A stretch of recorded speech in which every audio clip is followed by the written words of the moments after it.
WMOM, Pentwater, Ludington, Hesperia, and all of West Michigan. It's 8 o'clock. Good morning and welcome to Leading West Michigan, a show about success and featuring local leaders and people in local business. And now here's your host, Ryan Howe. Good morning, West Michigan. We have a great show for you today. I'm Ryan Howe. I'm a business coach who helps organizations grow. I help businesses like the law firm of Basham & Scott, Matthew 6 Construction, and Safe Harbor Credit Union find and retain those A players, drive profitable processes, and eliminate chaos. Why wait? Start your business transformation today. Please follow Summit Business Guides on Facebook, Instagram, YouTube. Connect with me on LinkedIn and learn more at summitbusinessguides.com. So this show is all about learning about our guest leadership journey, and joining us today are Patricia and Tom Ezdebski. They are the co-chairs for the Childhood Cancer Campaign. Morning. Morning. Good morning. Morning. So, it's great to have you guys on here. Appreciate it. It's going to be a great show. The work you guys do in the area and have for a while has just been phenomenal. I'm excited for people to learn a little bit more about you. And we were talking prior to the show starting. I used to announce fast pitch softball in Custer back when I was younger, and we were talking about pronouncing your name correctly as Ezdebski, and I've been practicing for like a week and a half. You did great. Thank you. But the number of Pomorskis and a lot of Czechs would show up there, and the letter combination never made sense. And I am like 12 years old announcing, and I have people, it's Pomorski. I'm sorry, it's okay. But anyways, I think it's the Z in the name that throws people for some reason. The Z, they don't go together. Not at least not for us. But again, Lithuanian guy like me, it only took a second to get back in the groove. So with that, if you guys take a second, just kind of explain who you are and again the organization you represent. Then we'll get into a little bit about you. Okay. Patricia Ezdebski, and representing the Childhood Cancer Campaign. Okay. Yep, Tom Ezdebski, the same, and we've been married for coming up on 18 years next year. 18? So my wife and I, we just got back last week. That's why we were off last week, folks. Was 25 years that I've convinced this redhead, she's watching right now too. I'm still every day I wake up, I'm like, you're still here. Cool. So congratulations. Great. Yeah. It's good to get away for a bit and be back. So congrats on you guys our too. License plate on the car is the day we were married. It says 12 May 06. Okay. That's when we got married. Oh, that's great. He did that so I would remember. Oh, yeah. She still doesn't. Doesn't remember it. Hey, Red, that might be an option for me. So anyways, okay. So with that, first question I always ask, so where are you from? Patricia, start for you. Where are you from originally? Well, I was born in Denver, and we lived in Colorado for the first 5 years of my life. And then my dad got a job teaching at Ferris in Big Rapids, and so I grew up in Big Rapids. Okay. So that must have been a heck of a 5 years old. Yeah. About that time you got friends going on and you just had to leave. Do you remember much of that? Yeah. Not so much living in Colorado, although what I mostly remember is that all of our family was there, our extended family. So we went back most every summer. My dad had summers off, and we were able to travel back and have visits. So I mostly remember the long car rides. Oh, that is a long car ride, too, Ooh, especially through Kansas. Yeah, Kansas. Kansas is like 40 hours. Kansas and Nebraska, yeah, pretty long. All right. How about you, Tom? Where are you from? Well, I was born and raised here in Ludington, and ironically, I went to Ferris for college. We didn't know each other then, but we've always wondered, did our paths ever cross? Although Patricia's a little bit younger than me, did our paths ever cross? They did. They must have when I was in Big Rapids going to Ferris. But I was born and raised here, and I've been here my whole life. So you left at 5, and then what was it like going to school over in Big Rapids? School was great. I had good friends. It's interesting because just this past weekend, I had the opportunity to have a weekend away with my friends, and we were commenting that, we've known each other since kindergarten, and my best friend at that time had moved when she was 10, so about 3rd or 4th grade, we became best friends. And then my other best friends, I've known them since they were in kindergarten. Okay. Now, if you're just joining us, we're talking with Patricia and Tom Ezdebski of the Childhood Cancer Campaign. I'm Ryan Howe. This is Leading West Michigan, and this show is all about learning about our guest leadership journey. And best friends, 3rd or 4th grade. It seems to be also seems to be about the age where you find your bestie. Yeah. Like around there, you just kind of coalesce. Your first couple of years of figuring out what school looks like, and then all of a sudden, okay, we're comfortable. Hey, I like you, you like me. Yeah. We're besties now. Yeah. So I can get. How about you? Actually, I went to Langton Area Catholic School, or St. Simon's at the time, through 8th grade. They didn't have a high school back then. And most of those years were at the old school where City Hall is now. And then 8th grade was in the new school. And then, of course, I went to Langton High School. Class of, a long time ago. Actually, our 50th anniversary is next year. Okay, so for those of you who can do 74. math, probably those of you who can do math, I think we can figure that out. So now, what was that transition like going from, you went up through 8th grade, right? And you got that crew, you're all tight, and then you roll into it, have to mix with everybody else. What was that because like? going to St. Simon's, you had most of the same kids. I think our class was maybe 20, maybe not even that many, but most of those kids, you went through school with them all the way up to 8th grade. So it's a little bit of a transition. Even back then, they didn't have the shared band and the shared some of the classes that they share now. So we were just totally, You're on an island. Yeah, pretty much. Okay. So it was a little bit of a transition going from a class of 20 to a class of, and I think we had a pretty big class in high school starting in 1970 and 74, graduating because the project was being built back then. So you can tell people that have been here a while, they still call it the project, even though it's been done for the pump storage. I was born in 78. I still know it's the project. So, yeah, I got Yeah. you there. Now, pump storage. And when I bring people through that come to visit, and I'm like, we're just driving by, I say, look to the left, like, what? Like, what is that? I'm like, we're going to take you up there, you can see. And when I explain what it does, they're like, you got to be kidding me. I'm like, People yeah. don't know. Yeah, and it's amazing. No idea what that does. Yeah, and yeah, absolutely. And the number of them that are around the world, as I've discovered, they're pretty prevalent around there, and they're actually becoming more in vogue. So, but yeah, making that transition is tough, though. Yeah, so going from there. a class of about 220 to, I think we must have had close to 200 because I said the project was being built then. It was a little bit daunting for me because I'm actually more outgoing now than I was as a kid. So it was kind of tough for me. Oh, I can imagine. Imagine you got I through actually it. feel worse for my sister because she was a little bit older than me. She won't appreciate me saying that, but the school, St. Simon's, actually shut down when she was in 10th grade. So she switched in the middle of high school, so that had to be tough for her. Yeah, and right now my kids that are listening, they're military brats, and they're just like, yeah. Anyways, like they had to switch schools like 7 times, so wow. it is what it is. But it's never easy. No, but it's a quick transition. Yeah. Once you're in the group, you're there. Yeah. So, and for you, how about you? As far as what did you like about school? I guess would be my biggest question for you. I was pretty much an introvert my whole life, Okay. and so I liked the studiousness of it. I liked the social aspect as well, but I liked learning and just kind of digging in. And What just were your going to favorite school. classes? Like, of the subjects that really got you? English, writing. I lean more towards that side of the brain, and so math was never a favorite. Still is not my favorite. So anything that was creative and mostly the English and writing. Okay, great. Okay, which, by the way, you are connecting with about 95% of the audience just by saying that right now. Math is never and is very rarely anybody's favorite thing to have. Yeah. And about you? Well, if I said math, Yeah. it actually was. He loves And math. Yeah. See, me and you, We balance we got each that. other. Yeah. And I even knew in high school what I kind of wanted to do, be an accountant, because I Yeah. was good with numbers and I enjoy it, and I still kind of do. But that's kind of one of the reasons we make a good team. She's an excellent writer, the best writer I know, and I'm good with the math. So that was my favorite class. And the thing is you speak a language that very few people understand, and you specialize in language. So I've always said, while people tend to put those two specialties on separate sides, I've always said it's really the same side of the same coin. Yeah. It's just a different way of expressing Yeah. things Yeah. through math and everything, Yeah. especially accountants. And good accountants, they can definitely say just enough so that the IRS doesn't ask any more questions, which is the best part. So, all right. So with that, as far as for college for you went to college. Where'd you go to college at? Yeah, I started at West Shore. I went there for 2 years, and I definitely recommend anybody in the area going there for 2 years because it's a great place. It's a great school, a great college, especially to get your basic classes out of the way. So I went to West Shore for 2 years, and then I went to Ferris for my last 2 years. Yeah, and you've I think everybody on here, again, this is Leading West Michigan. I'm Ryan Howe, and we're talking with Patricia Ezdebski from the Childhood Cancer Campaign.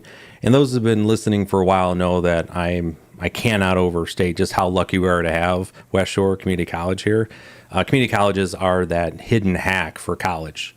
If most colleges sell an experience, which if that's what Yeah. you want to go there Right. for, absolutely. Yeah. But you can also get that experience for 2 years at basically half the price if you take care of your stuff here at West Shore, and then you're not going through all the other costs that are there. But yeah, for sure, I have some courses I did at West Shore before I went to the military, and I love what the work they're doing out there. So now, when you made the transition to college, how tough was that for you? It actually wasn't too tough because I really enjoyed at West Shore. I mean, I think once you go from high school to college, you start taking some of the classes that you're a little more interested in and kind of like focusing a little more.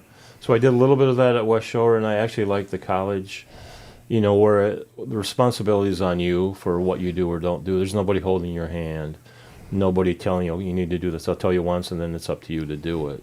So the transition to Ferris was not that big for me, and I enjoyed my 2 years at Ferris too. Okay. But even there, obviously, you're focusing more. My degree's in accounting, so you're focusing more on that and economics and those type of classes. Absolutely. No, I get that. Now, for you, what was that transition like going from introvert, right? And you did your thing. You said you like social piece, which I got. Yeah. But now now you're going to this place where there's this other person that works too. Yeah. So what was that like? It was good. I enjoyed it. My best friend was my roommate.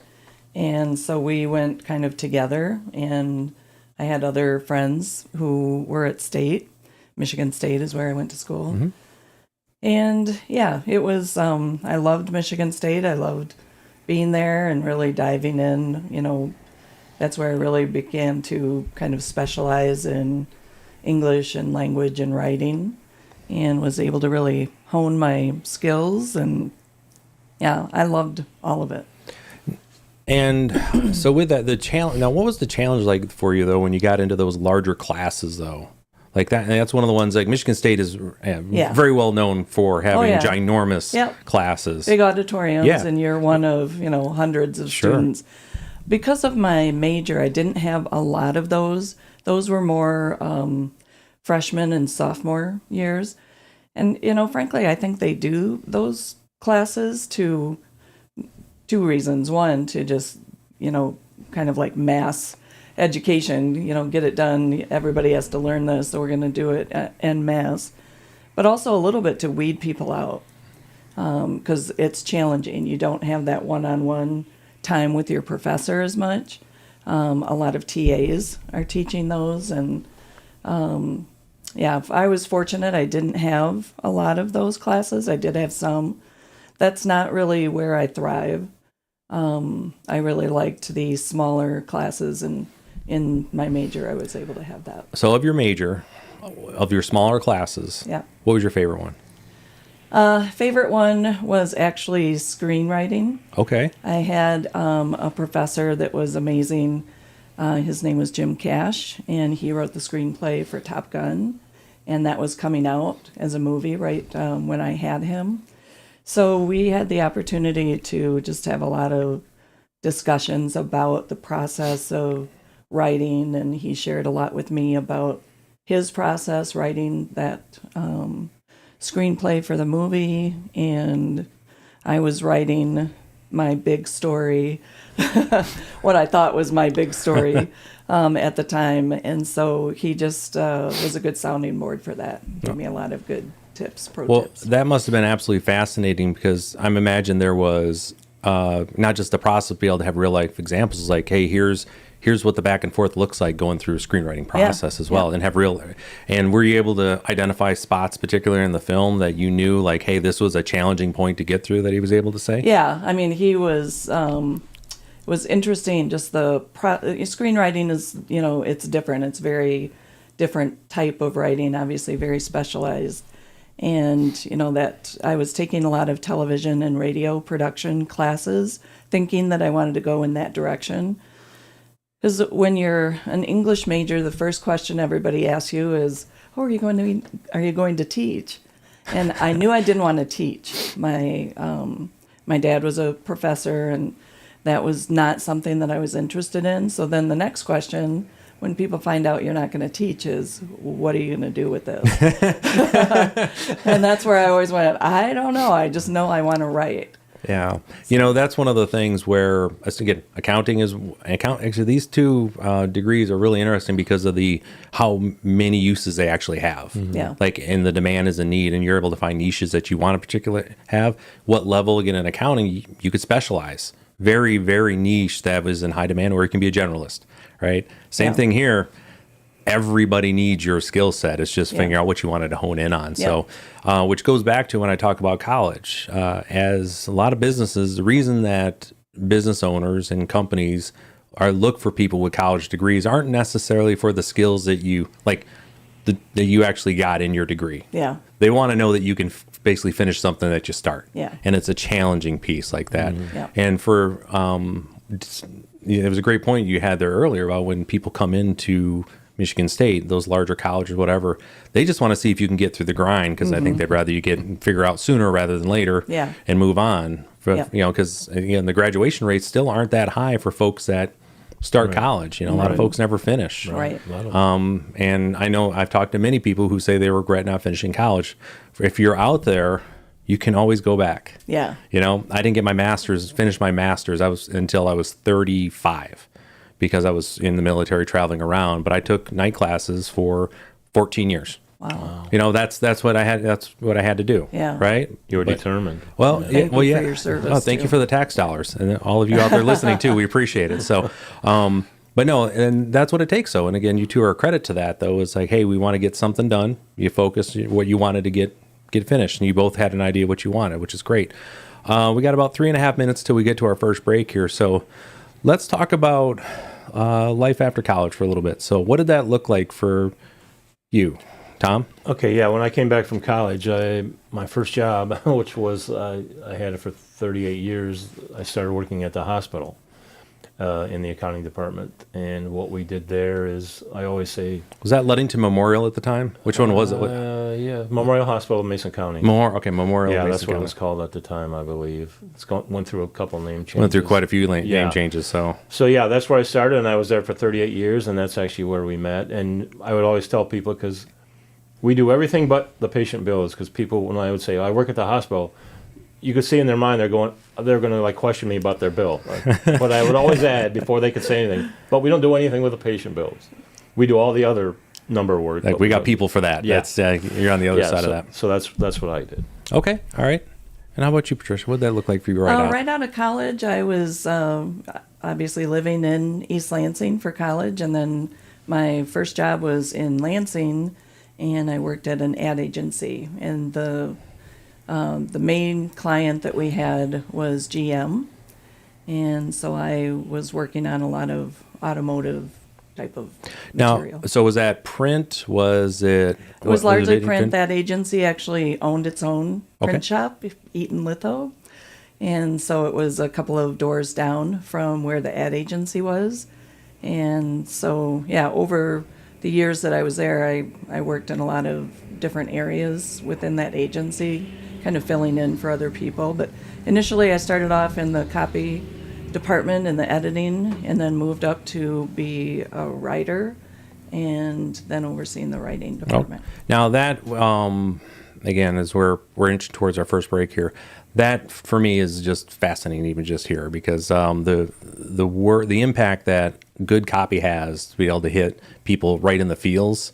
It's not an easy talent to get, especially when you have limited space to be able to have it, matching up with the visuals. So you probably got an opportunity to learn an awful lot about the marketing side of it as well, understanding what the right picture and the right everything makes a difference as well. Yep. And then having some, either getting the words to match or having the picture to match the words, and that challenge to be able to go through that. Is that something you saw from an early age? Oh, yes. That? Yeah, definitely there. They were a full service agency, and so they did photo shoots and, the everything, all of it, copywriting, the production, printing, Full service. So for those of you at home, listening at home as we head into our first break here, when you find yourself standing at the dealership wondering why you were there and saying, how did I just pay this much for this? You can thank Patricia, because it was people just like her that got you there. So again, you're listening to Leading West Michigan on 102.7 WMOM, at home on your Amazon Alexa or Google Home smart devices, streaming online at WMOM.FM, and live video streams on the 102.7 WMOM Facebook page and WMOM YouTube channel. So let's take our first break, and we return. Let's talk about what your life was like, your early professional life. Do you enjoy refunds on ATM withdrawal fees, building savings automatically, no monthly maintenance fees, and free digital banking? Well, Safe Harbor Credit Union offers a free checking account that pays 5% APY on balances up to $15,000. You can open your account within minutes. Innovative checking built on traditional values. Free Kasasa Cash rewards you for supporting your community. Some key features include high dividends, refunds on ATM withdrawal fees, no monthly maintenance fees, and no minimum balance requirements. To learn more, check out our website at safeharborcu.org or come visit us at our office at 5511 US 10. Member, owner, neighbor. Here, you're one and the same. Safe Harbor Credit Union. Craving a flavor explosion that'll tantalize your taste buds? Look no further than Cluck Bucket, your go-to for mouthwatering delights. Experience the exquisite flavors of our sensational rice bowls. From the tropical paradise of our sweet Hawaiian rice bowl to the timeless comfort of our tasty classic rice bowl. Seeking a thrill? Indulge in a fiery goodness of our tangy, spicy rice bowl. At Cluck Bucket, we craft culinary masterpieces that elevate your dining experience. Ready for a taste adventure? Visit Cluck Bucket in downtown Ludington Wednesday through Saturday to savor these delectable rice bowls. Cluck Bucket, where every bowl is a journey of taste. Need a reliable towing service that's there for you 24/7? Look no further than Oceana Auto, your premier towing solution. Whether it's a small roadside hiccup or a major towing challenge, our team is here to cater to all your needs. We believe in a team approach to every job we undertake, ensuring that you experience the best in towing and road service. What sets us apart? It's our commitment to building long-term customer relationships based on high-quality performance. Call us anytime, day or night, for reliable and caring towing service. Call 231-873-3500 for Oceana Auto. That's 231-873-3500. Oceana Auto. Get hooked on us. It's another way to increase the awareness of your events and happenings. It's Mom's Fridge Magnets, presented by Watson Motors, West Michigan CMH, McGee Insurance, and Lakeshore Automotive and Tire. Another fridge magnet comes your way next. West Michigan CMH is hiring. We offer competitive wages, have a fabulous benefit package, and we are committed to diversity, equity, and inclusion. And did I mention some positions qualify for tuition reimbursement? You won't just be joining a team, you will be a part of a team where you can grow and thrive. Make an impact on your community. Go to WMCMHS.org and apply today. A change in seasons is the perfect time to reflect on the past while planning for the future. At McGee Insurance Group, we have agents who can help you create a life insurance plan tailored for you and your family. We're open weekdays from 8 till 5 and are located at 5965 East Ludington Avenue. Our number is 231-845-5000. Contact us today to see what options are available for you. On January 4th at 6 p.m., Ludington Area Center for the Arts presents Modern Line Dancing with Amy Christian. Join for an evening of contemporary line dancing led by instructor Amy Christian. Explore the rhythm and movement in a fun and vibrant atmosphere. If your group or nonprofit organization has an announcement that you would like others to know about, reach out to us and we'll add it for free to the Fridge Magnet program thanks to Lakeshore Automotive and Tire, McGee Insurance, West Michigan, CMH, and Watson Motors. It's Leading West Michigan, and we're back with your host, Ryan Howe, on 102.7 WMOM. All right, welcome back. Again, I'm Ryan Howe from Summit Business Guys, and we're continuing our conversation with Patricia and Tom Ezdebski of the Childhood Cancer Campaign. Now, before the break, we were about to discuss, early career and things. We talked a little bit about that, and we had mentioned about, ad agency. And during the break, I'm just going to bring up, you'd mentioned that Tom actually provides a lot of insight on some of the, little bits here about, for some ideas.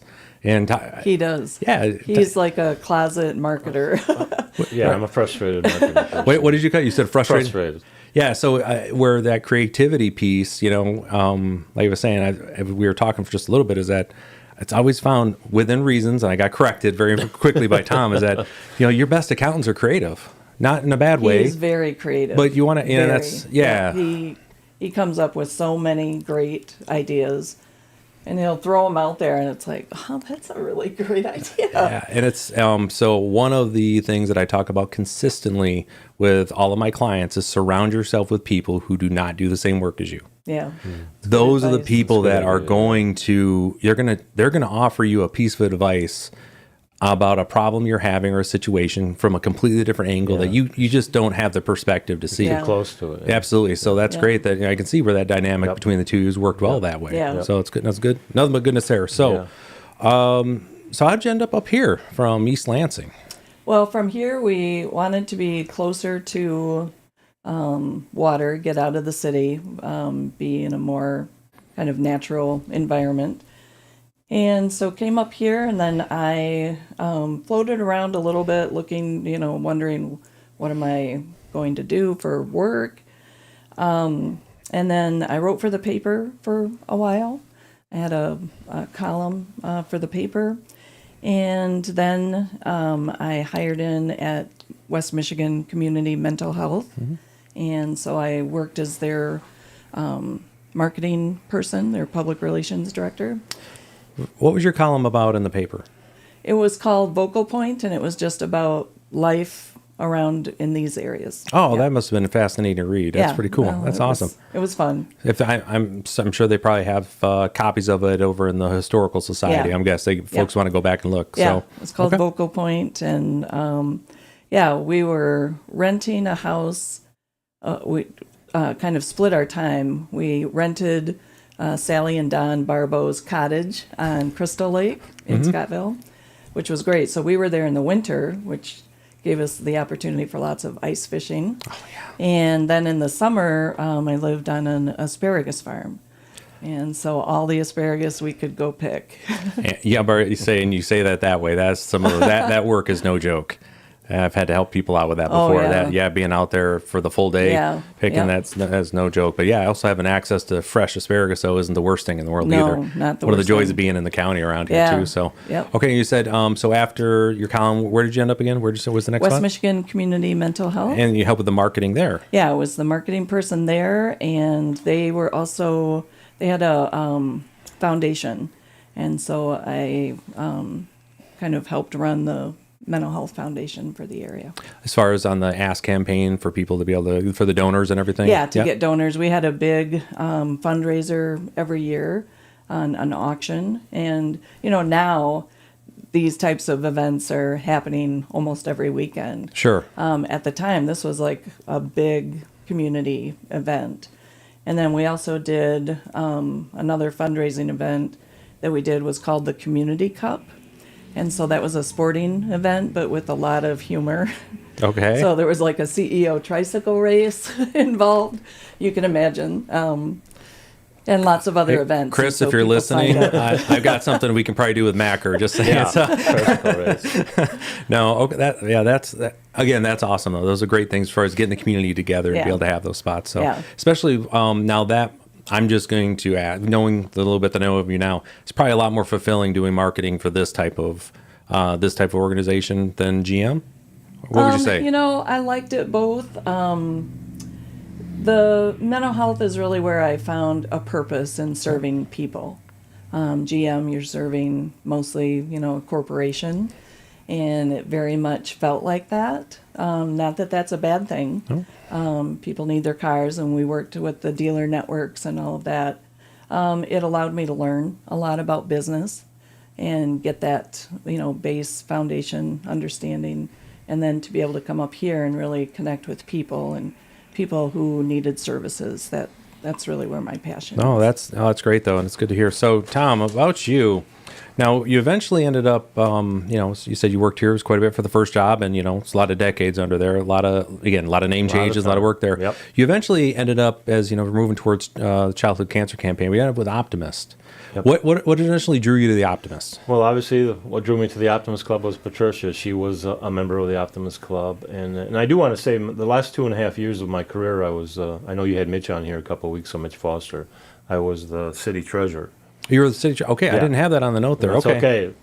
And actually, right now, I'm filling in right now for someone who's on leave. So after 3 years, I'm back there for a few hours this month. And they keep pulling you back. Well, it's taking me a while to remember some of the stuff I'm doing. Like I told them, I hope I'm not messing it up for you too much, but I'm trying to help. But yeah, what drew me into the Optimist Club, and Patricia was already a member, but I've always enjoyed working with kids.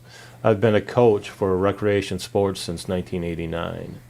Any specialty, or was it just been in general? Well, I started with softball, baseball, t-ball, soccer, and mainly now it's soccer because we have the 2 seasons here. Basketball. And basketball too. And my next team in the spring, hopefully, will be my 100th team. Oh, that's awesome. That I've coached. So I've been looking forward to that for a few years. I can't wait till I get to that goal. But I've always enjoyed working with kids. And the Optimist Club, their focus is youth.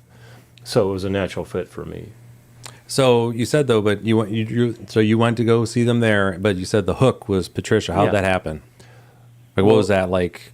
I think at the time we were dating, and she was already a member, and she said, "Hey, would you be interested?" Someone had asked me a few years before that, even, "Would you be a member?" And I said, "Yeah," but I wasn't really sure. You know, she explained to me what the club actually did and that their focus was on youth, and I said, "Well, that's a perfect fit for me. Yeah, I definitely would be interested in a member." So I went to a few meetings. And then I was in. So that's good to hear. Yeah, and again, the Optimists, they do, you know, that's one of the things. I'm a Rotarian on my side, you know, and there's folks that have their different flavors that they want to go to. But every one of these, you know, these community organizations or social clubs that have a very specific mission to have their. You're not going to find, better groups of folks to be able to get with across the board. JCs, Optimists, whatever you want to go.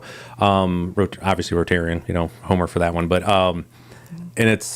But once you go and you get around them, you get to experience like, okay, this is why people come back and frankly pay for the privilege to be around these folks to do these good things, which is great. And in this case, it met your need there. So for you, how did you first get started with Optimists? Well, Alan Carlson was a community member. He's passed now. And he was a volunteer at the hospital. So after my stint at Community Mental Health, I applied for a job and got it at the hospital as the marketing director there. And part of that gig was working with the volunteers, which I loved that. So Alan was a volunteer at the hospital, and one of the things that he did was take mail around to all the different departments. And so he would come in every day. The mail cart and everything? Yeah, the mail cart that's and everything, awesome. yeah. So I would see him frequently, and when he'd come to my office, he'd often sit down and take a little break and chat for a little while. So we got to know each other pretty well, and he kept saying, you know, I've got an organization you need to belong to, and so, he brought me into that club, and we started, and then I brought Tom in, and that's the way it works. All those pyramid schemes all work the same way. And like, hey, I got a guy. Why don't you come check this out? Yeah, there's a spot here. But no, but that's the thing, and where you come back to is, you know, you're as a member of these organizations, you're looking for folks that you have a feeling not just going to be a good fit. That's important. But once you get the feeling, you want others to feel that goodness and other things that come along with that too. So I absolutely can understand that. I mean, I just convinced my mom to join Rotary. Oh, good. Yeah, so she was official last week and everything. So now was it last week? Yeah, it was last week she was official. So a lot of goodness there. So we're heading into our next break here. So. Again, you've been listening to Leading West Michigan on 102.7 WMOM, at home on your Amazon Alexa or Google Home smart devices, streaming online at WMOM.FM, and live video streams on the 102.7 WMOM Facebook page and WMOM YouTube channel. So let's get into this next break, and then we'll talk about how this eventually evolved into what is now the Childhood Cancer Campaign. Okay. Good. Colonoscopy, a simple procedure to screen for colon cancer, is now recommended beginning at age 45. Early detection is the key to saving lives from colon cancer. This simple procedure helps detect colon cancer in its earliest stages. Be proactive about your health. Talk to your primary care provider or call 231-843-3717 to schedule your colonoscopy at Corewell Health Ludington Hospital. Hayworth, a family-owned global leader in the home and office furniture industry, is hiring machine operators at our plant in Ludington. At Hayworth, we invest in our employees from day one, offering immediate benefits and opportunities for growth. We pay based on experience and offer a $2 shift premium for third shift. Our business is guided by our core values, and working here feels like you're part of a family. Apply now by visiting hayworth.com/careers. That's hayworth.com/careers. Skip the city traffic and the frenzy. Shop at Renhack Orchards Market in Hart. Sip complimentary hot spice cider while you browse the aisles filled with gourmet, quality foods and unique gifts, many that are Michigan-made. You'll love Margie's special gift baskets for all budgets.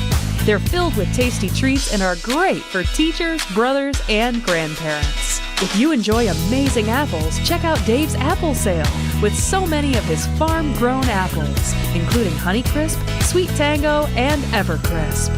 Credit cards are welcome, and if you use your Bridge card, you'll get double-up Food Bucks tokens at Renhack Orchards Market in Hart. Open 8 to 5, Monday through Saturday, through December 23rd. Just take US 31 to Hard Exit 149 and go 1 mile east to 3731 West Polk Road in Hart. Looking for a sweet way to save money on your Christmas shopping this year? Hi, it's Barry from House of Flavors. Today through New Year's Day, get a free $5 off certificate with every $25 gift certificate purchased. Buy 25, get $5 free, and good to use all year. Now through New Year's Day, buy a $25 House of Flavors gift certificate, get a $5 off certificate free. Sweet, House of Flavors restaurant in downtown Ludington. Working hard to bring a little sweetness to your life every day. It's Leading West Michigan, and we're back with your host, Ryan Howe, on 102.7 WMOM. All right, again, welcome back. We are here on Leading West Michigan talking with Patricia and Tom Ezdebski from the Childhood Cancer Campaign, and we've got to the point of the story now where they're together in Optimist, and that's really where, again, Childhood Cancer Campaign kind of gets start and began, where it has that. So, Tom, you want to kind of start us off, like what that looked like? And yeah, I'll start it off, and Patricia can fill in the rest. The Childhood Cancer Campaign actually started as a program of the Optimist Club and the Optimist Club International. And you can fill in the correct numbers here. The Optimist Club International, they made a pledge to, was it? Johns Hopkins. Johns Hopkins, I think, of $5 million that they were going to raise. This was, 25, 30 years ago. Sure. And I think they actually ended up committing that. And So for those who don't know, what actually is the Childhood Cancer Campaign? What does that look like, or what's the mission? The mission of the Childhood Cancer Campaign is to help families who have a child with any form of cancer. So what's that look like for help, I guess, would be like, what do you mean by help? We help them in any way that they tell us they need help. Okay. So any way we it's can. a very individual experience for families, depending on the type of diagnosis and what that family's circumstances are. Sometimes you'll have two parents who are both income earners, and then when a child is sick, usually one of them either loses their job or has to quit their job, and so the income situation declines, and they're dealing with a lot of the emotional and obviously the physical aspects of having a child. And it's interesting because when a child is sick, usually a fever is an indication. So when a child spikes a fever, which could be at any time, day or night, you have to drop everything and go. You have to be in the hospital. And so it's hard to keep a job when that's going on. Understood. So there, I saying it starts with financial, but it's more than that. So when Optimist made this basically arrangement, they promised to Johns Hopkins. How did that work here with the Ludington Optimist? What did that look like? So there's two ways you could go with the program. One, any money you raised, you could send in, and that would go towards that $5 million pledge. We had decided that we were not going to do that. That any money we raised would stay local here because there was such a need locally for that, and we wanted to help people that were in this area. Sometimes it's easy to send your money off to, and I don't mean this as a criticism, but to a foreign country or somewhere where they need money, and it's a great need. There's no doubt about it. But we wanted to help the people in this area, and it's not obviously a well-to-do area. So we saw the bigger need here, and that's what we decided that we want to do, was to keep everything that we do, and it still is, locally. And by locally, I mean, we say generally Mason County area, although we deal in Manistee and Baldwin and Pentwater, so it's kind of that area. not quite the same area that the radio station covers, but not too much different, actually. No, that's and for a lot of folks out there, and that's one of the questions that I've gotten more so than anything has been since I've been back here about the people that work here, their focus. Almost all the focus is local. Yeah. Like, how can we make sure we're taking care of ourselves here? And so I'm not surprised that was the decision that was made because, again, when I was younger here, we had thriving, but it started falling away as they were moving jobs out of here, and we were no longer, a place that people wanted to send stuff to. Right. That's not the case any longer, but that mentality of, hey, we got to take care of ourselves first. Yeah. Then once we're strong, we can take care of others, but we got to make sure we're taking care of ourselves first. So, Right. that makes sense to me. So, how did that look like when everything got started here, local, as far as getting it up and running? What'd that look like? Well, the first thing we did, and honestly, when I was first asked to be part of the childhood cancer campaign, I said no. I don't think that I can do that. I am a childhood cancer survivor myself, but I just didn't feel that I emotionally could do that. And so I said no, and then I said no again. And Annette Quellen, she's a member of the Optimist Club, so she kept coming back and saying, you have to do this because you're the member who, has had cancer as a young person. You have to do this. So I said yes. So she turned all your marketing stuff against you. Got it. She turned the table on you. Well, then I brought Tom in almost immediately. Okay. The timing just worked out great. So we just started doing events. One of the first things we did is we realized we didn't know what to do.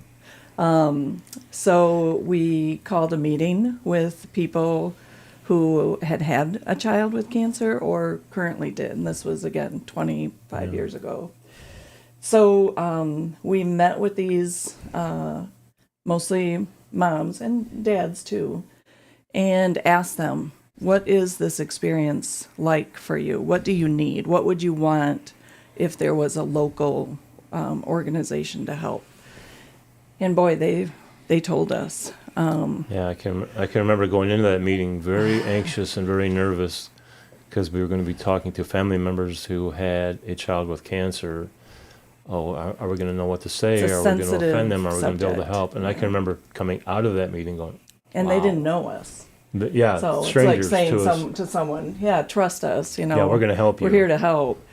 But we came out of that meeting just in tears, but certainly with a better idea of what to do. And we just kind of marshaled our resources, and it became our driving force as a couple.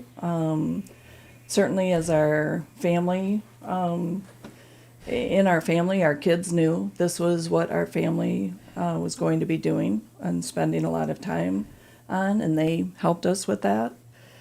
And then it just really became about talking to each family that we encountered and asking them, what do you need? And what we realized initially is that they don't know what they need. Yeah. They need it to just go away. Yeah. They don't want to be dealing with that.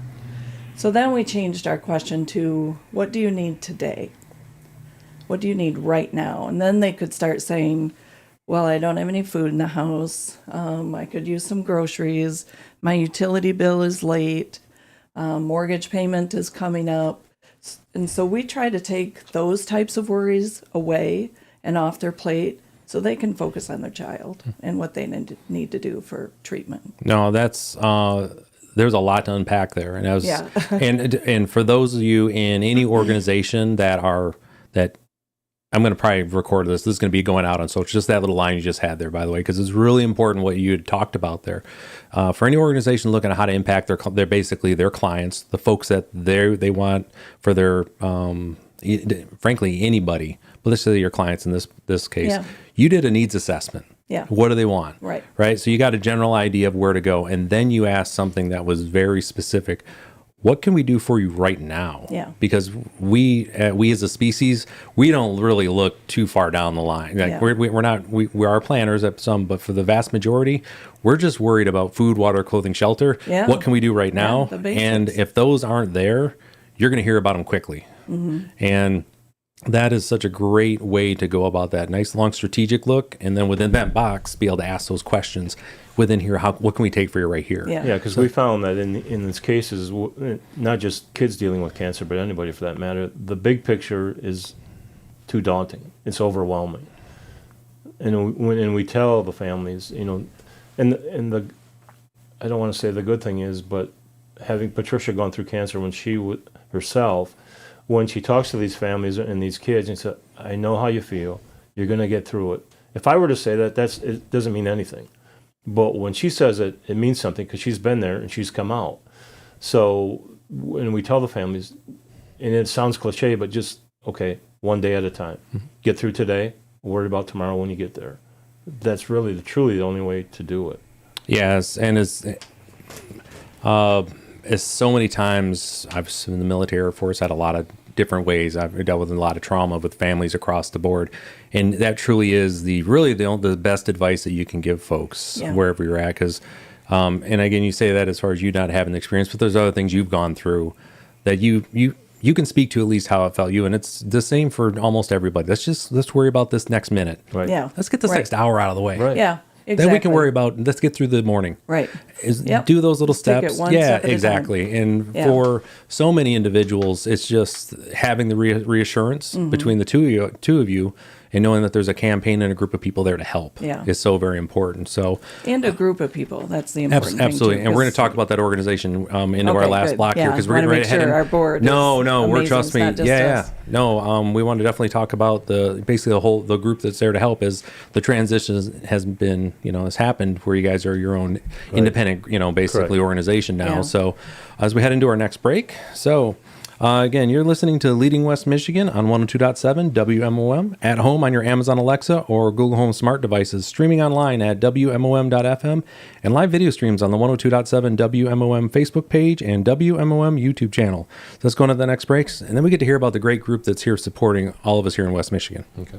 At West Shore Bank, they're not just a bank. They're part of your community. Their dedicated employees are more than just bankers. They're your neighbors, your friends, and community enthusiasts. In 2023, West Shore Bank's incredible team invested their time and talents into making a difference across Benzie, Mason, Manistee, Muskegon, Oceana, and Grand Traverse counties. From local events to community organizations, West Shore Bank employees are deeply ingrained in the places they call home. West Shore Bank is not just about banking. West Shore Bank is about building stronger, more vibrant communities. So when you choose West Shore Bank, you're not just choosing a bank. You're choosing a partner committed to the well-being of the community. West Shore Bank, where community is their priority and your neighbors are their bankers. Member FDIC, Equal Housing Lender.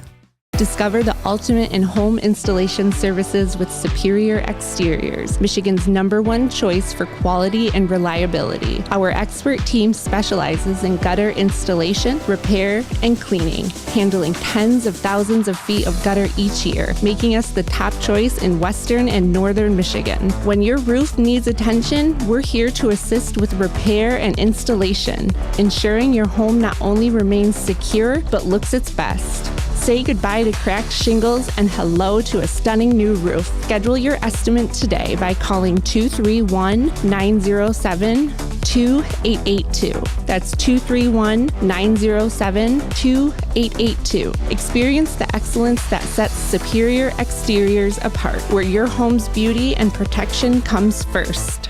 Hi, it's Dustin here from The Ville. Kick off your week with a sizzle. Mondays at The Ville means Burger Day. Sink your teeth into mouth-watering burgers, crafted just the way you like them. Get ready for a burger experience that's beyond your wildest cravings. Save some money while you savor the flavor. Enjoy $2 off any basket at The Ville. It's a perfect way to indulge your favorite eats without breaking the bank. Craving a taste of Mexico? Join The Ville every Tuesday for Taco Tuesday. Dive into a delicious variety of tacos that'll make your taste taste buds dance, but wait, there's more. Fridays just got even more fantastic. It's $1 off every large pizza every Friday night. Freshly baked pizza loaded with your favorite toppings, now with an extra sprinkle of savings. From sizzling tacos to mouth-watering burgers to fresh pizza, the Ville will satisfy your cravings with every bite. Burger Mondays, Taco Tuesdays, Pizza Fridays. The Ville has your week covered. Head on to the Ville on Main Street in Scottville or call 231-631-6802. That's 231-631-6802 for takeout or reservations. The Ville, where flavor and fun come together.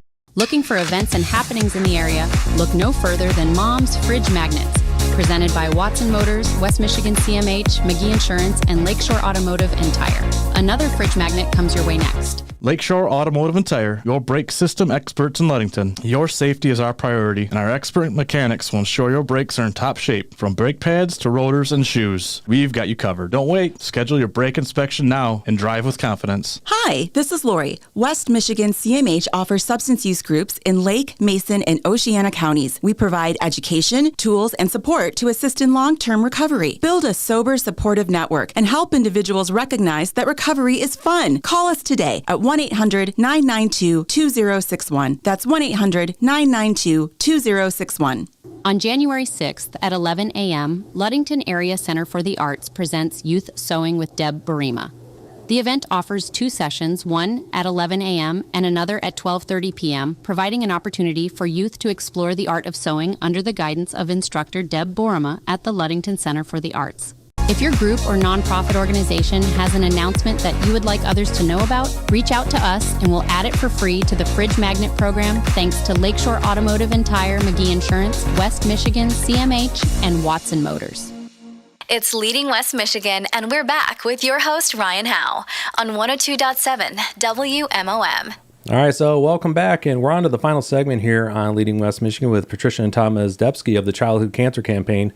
And, you know, a few years ago, a little bit ago, you guys broke away from Optimists, and now you are your own entity to itself. Yeah. As we said, it's time to break away for reasons, and all good. It was a good split. It was just beneficial for both parties. Yeah, we're still in the Optimists. Yeah. I know. They didn't take your card, which is good. So, but with that, still making the brats. There you go. Yeah, I know you are right next while we're doing right. Dues, though. Yeah. Jim Todd, we know that. All right. So with that, this last segment really is about what you have currently going on with the campaign. Thank yous, folks that are helping to support. So I'll just turn it over to you. Okay. Well, I'll just start by saying lots and lots of thank yous. And the Optimist Club had come to us and said, we just think you're ready to branch off on your own. And so we thought about, okay, what would this look like? And knew that, we need to, eventually transition out of this work personally. We'll age out of this eventually. But we wanted the campaign to be self-sustaining. And unfortunately, cancer is one of those things that there's no cure in sight. And that's certainly what we, strive for and work for. But we wanted to make sure that there were people who were going to kind of pick up the cause and run with it. So we developed a board and asked people that we had worked with in the past if they would serve on the Childhood Cancer Campaign board. So you mean work with? In which way? Like what do you mean working with them? Most of the people on the board are families who had a child with cancer. Some of them, their child survived or is surviving. Some of them are still going through the follow-up and maintenance and treatment. Some of them, unfortunately, had a child who passed. And so they're all very committed to this. They've lived through it. They're living through it. Grief doesn't ever go away. That child is still theirs. They're still with them. And so, but they have a desire to give back to this cause and this community. They saw what the program did for them, and they wanted to be a part of it going forward. Yeah, I can't imagine that it was difficult to get folks to sign up either. Did you have folks that were the folks that were ready to go? Nobody said no. Okay, no one said no. We didn't have to go pound on doors. And that's kind of where now the decision to go for, obviously, yes, because of the commitment and other things. But Yeah, I can imagine, and it's got to be so beneficial for you too. Basically, the entire organization to have them as far as for bouncing those things off. Absolutely, Yeah, exactly. We're not getting younger, and we wanted a more formal structure to the whole organization. Now we have it, and I think now we're set for the future, and I think we're well positioned for that. Okay, so what does it look like? So we're obviously in the holiday season right now, and we're getting ready to start 2024. So what does it look like for as far as the campaign over the next 6 months or so? Well, one of the things we've done is we work a lot with the Community Foundation. Our fund is in the Community Foundation. So they have a program set up where you can ask for grants, and we just can't even say enough about how supportive the community has been for this program. People will see that we're looking for gas cards, and they'll supply those for the program, and then we give them out to the families. Because sometimes we abbreviate the childhood cancer campaign. We just say CCC, but there's always a fourth C to that, and that fourth C is community. Gotcha. And even Chris and the radio station and you guys have been so supportive, but so many people have been. We couldn't do what we are doing without the help of the community. And we have people that donate. We have people that have donated every month. We have sponsors that help us with some of the bigger needs. And obviously, people seem to relate to the can and bottle collection that we've done since COVID started. What's that about? Okay, if you remember when COVID was going on, you could not return cans and bottles for, I think, about a 3-month period there. One of my coworkers at the city, Gina, said, "Hey, I think you should start taking cans and bottles back," because someone else was downstate. Thank you, Gina. Yeah, thank you, Gina. So I thought, okay, we'll start that. Maybe we'll raise $500. We're now at 930,000 cans and bottles. So you divide that by 10, that's how much money we've raised. We're going to hit 1 million cans sometime early next year. And we get cans almost every day at the house. People bring the cans. We don't even know who they are sometimes. So that actually has helped tremendously. It's a lot of money. Where would people, if they have cans like right now, where would they drop them off at? 1011 Mitchell. So our house. So 1011 Mitchell, if you have cans right now and you want to drop off. Absolutely. Okay. We have people coming all day long. They just pull up. They know. Often we're home. We can see that you don't have to come to the door.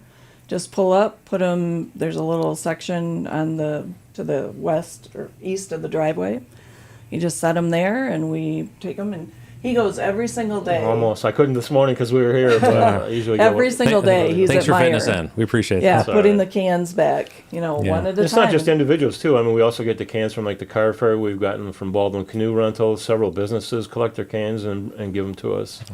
Yeah. So it's been an unbelievable thing, and I think that's somehow, I'm not quite sure why, but it's gained us some notoriety. Well, that's one of those things, too. It's where it's not difficult for people to help.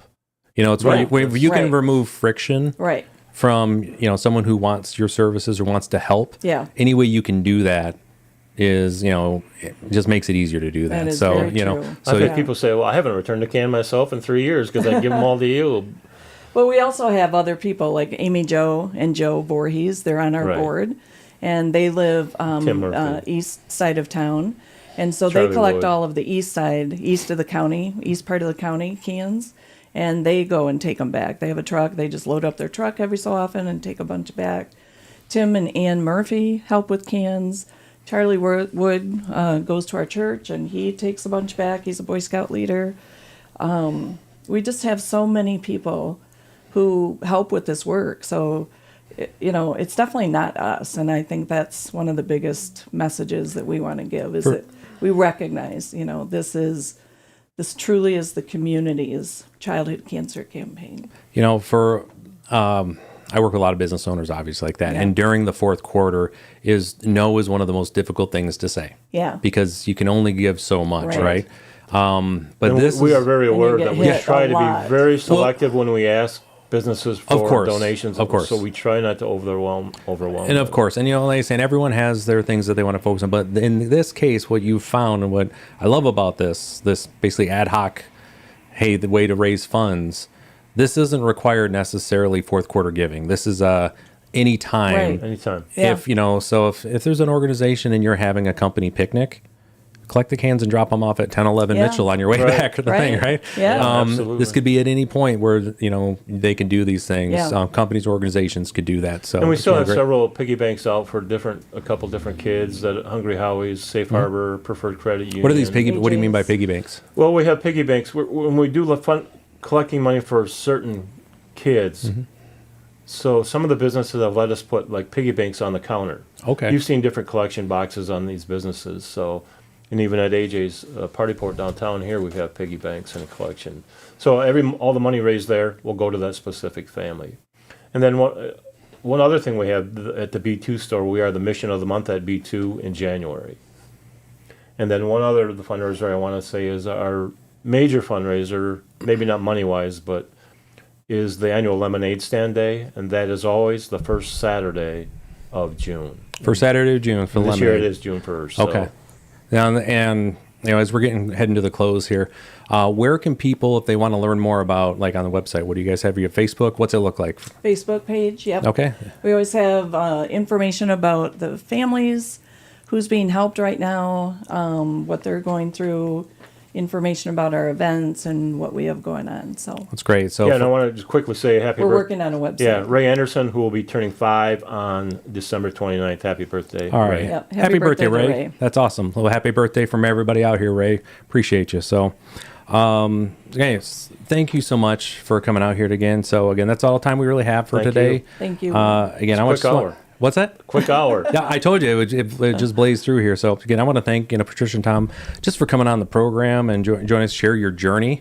And I say this quite a bit, but we are very blessed in this area for having folks like you as leaders in this local area, helping the community as a whole. So thank you very much for that. Thank you. So I'm always looking for new leaders to have on this program and give them an opportunity to share their stories. I'm interested in every aspect of the community: education, municipal, business, and nonprofit.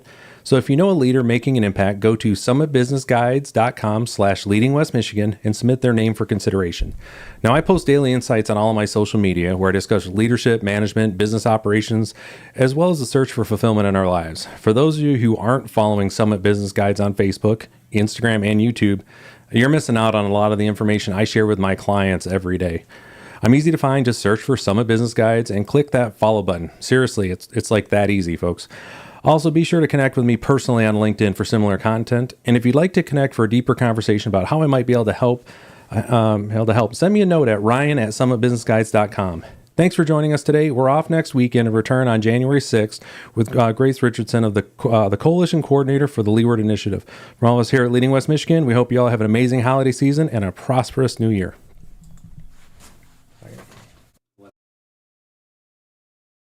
You've been listening to Leading West Michigan with Ryan Howe, a weekly program where you hear success stories of local officials and business leaders. Join us next week for more of Leading West Michigan right here on 102.7 WMOM.